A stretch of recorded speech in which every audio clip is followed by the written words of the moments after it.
Maiya, look at what the weather is doing to us here in the Carolinas. I think your show is on at the right time.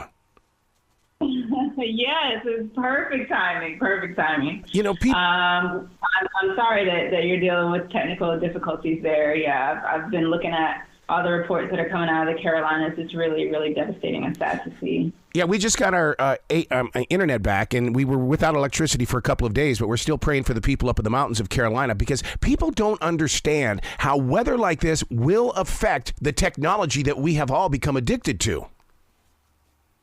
Oh my gosh, absolutely. We saw it in Texas a couple years ago when, we had that polar vortex come through and the grid just completely shut down. But yeah, as we see hurricanes continue to change, continue to rapidly intensify before they make landfall, places are going to get hit harder, and places that normally don't get hit as hard are going to be affected as well. I don't think people in the mountains really expected that. Yeah.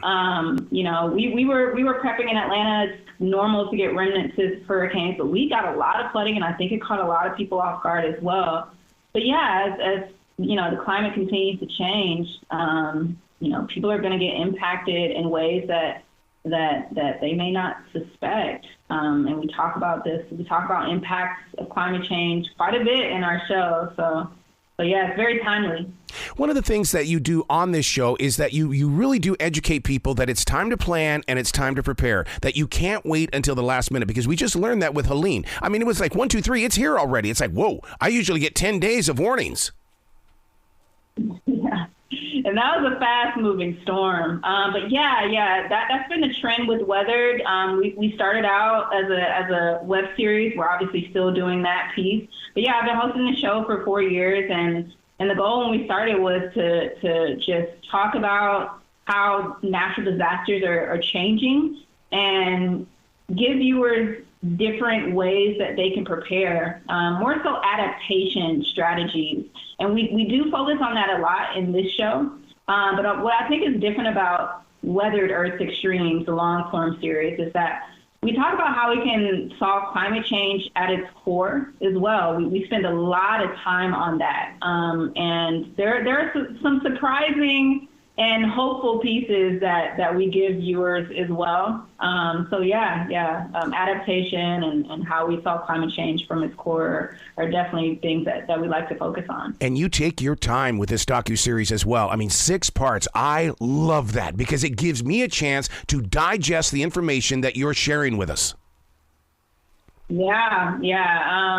And I would say that's as a science communicator, that is a challenging part of what I do. Because scientists, they spend their whole career focusing on this one aspect of weather and climate, and they're an expert at it. And they definitely use the jargon and all the things, and I have to digest all that information and spit it back out in a way that is digestible for viewers. But yeah, I think we do that pretty well. I think viewers are going to learn a lot. And I really think knowledge is the first step. When you know better, you do better. And I think this show just lays out the climate crisis in a way that makes sense, that's easy to digest. And that will resonate with a lot of our viewers.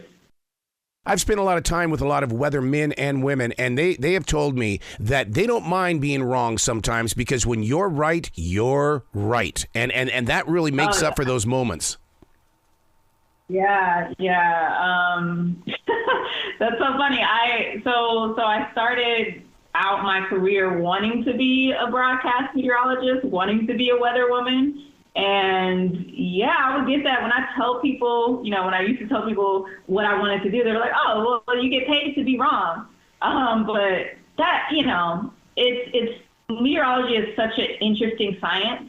But our meteorologists do such a great job with forecasting and we talk about how meteorologists are trying to make forecasting better. There's a scene where I go to the hurricane hunters in Florida and look at their planes that they actually fly into hurricanes and all the instruments that they drop in the hurricanes to try to figure out, okay, where exactly is this hurricane going to make landfall, and how is it going to intensify?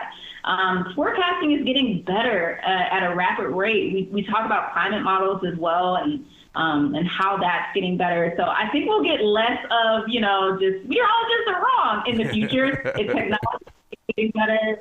I think we're on a good path here with that. There used to be a time when the subject of climate change was one of those things, whatever. But nowadays it is showing up in novels as well as YA books. It is becoming a part of our basically our threads. Yeah. And I think probably some of the YA books are probably like kind of post-apocalyptic kind of very doom setting. But what I love about this show is that we really tell the story of climate change from a hopeful angle. There's an episode in this series called Not Business as Usual. In this episode, we reach, our main aha moment of the series.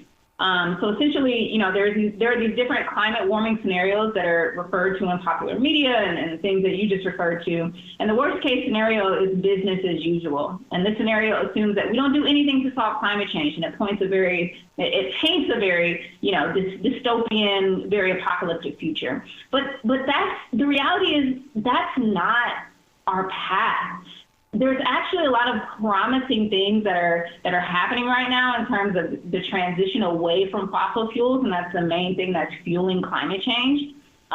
Renewable energy like solar and wind is getting cheaper very fast. It's going to get to a point where even if you don't believe in climate change, even if you love fossil fuels for whatever the reason, renewables is just going to be so cheap.